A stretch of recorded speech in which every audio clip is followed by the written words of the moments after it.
Hello everyone, welcome back to my channel. Today in this video we are going to see a interesting topic in JavaScript, which is closures. Okay, so and if you are new here, please consider subscribing so you won't miss any future content. Now let's start the video.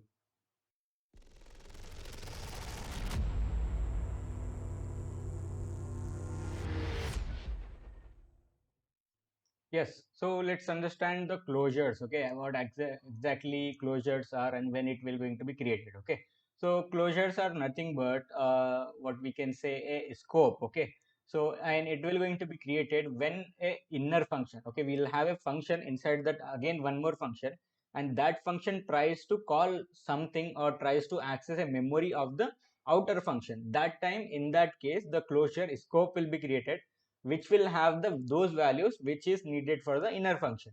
This is the time where the closure will create, and it will give the access to the outer functions scope, okay, to access the values and the print. Okay, so we are going to have a simple example, and we are going to see in the browser how exactly it will work. Okay, so let me take a function, and it will do add numbers. Okay, and add numbers, we have to accept what numbers we want to add. Okay, so and here I'll say let result equal to a plus b. Okay, and then here I'll just call the function. Okay, 1 comma 2, and we know that the 3 value will be executed, will be added to this. A plus b means the 3 only. Okay, so this is the outer function. Okay, so let's create a one more inner function. Okay, so I'll create function as print.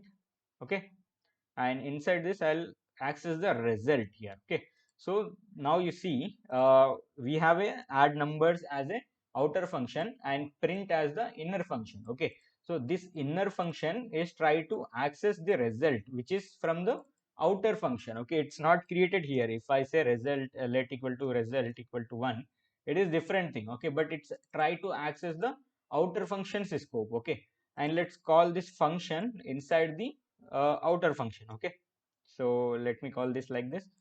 Okay, now now tell me how exactly the output will be. Okay, so either you can try to do the call stack, that way also it will be fine, but we have to see how exactly the scopes are created. Okay, so we know that whenever the function is been there, when been invoked inside a call stack, it will create a execution context, which is a local scope. It will create a local scope. Okay, in that this result will be there. Okay, but with this, how the closure is going to be created, that we have to see it now. Okay, so let me save this, and you see I have a file, HTML file, where I have linked this JavaScript file and to see in the browser. Okay, let's go to the browser, and I have already done those things, but let me refresh and I can show you again. Okay, so let's go to resources, and here we'll find our JavaScript file, and you see all the code, the inner function and outer function are both are there, and there is call stack empty and the scope is also empty right now. Okay,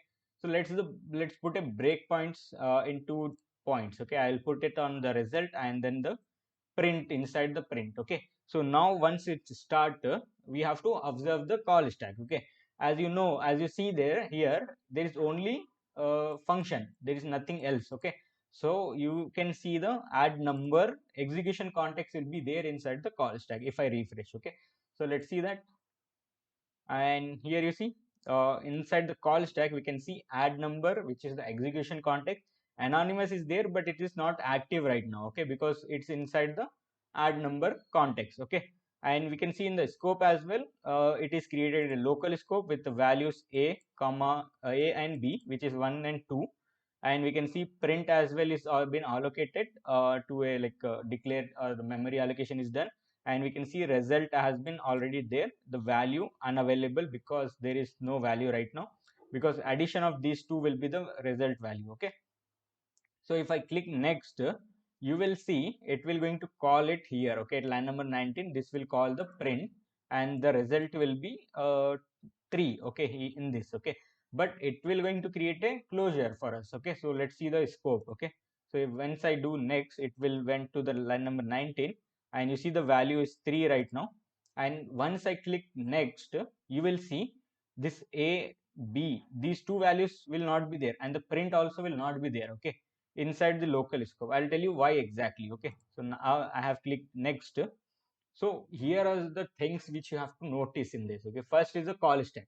So call stack, you see print. Okay, this is the again execution context inside the execution context. Okay, so that has been created, which is active right now, and as add number is the execution context which is inactive. That's why in local scope you can't see a comma a and b as well as the print. Okay, because right now it's not active, so it can't be accessible. Okay, so that's why you can't see those. Okay, but in the closure, okay, so you see this closure scope is created for add numbers closure is there. Okay, as print is want to access only result, it will have only result inside this. Okay, so if you want to access a as well, it will have a as well inside the closure. Okay, so right now as inner function needed result, that's why in the closure scope you can see result only be there. Okay, and then if I say continue, you can see that it will print as the 3 value as it is without having a error. Okay,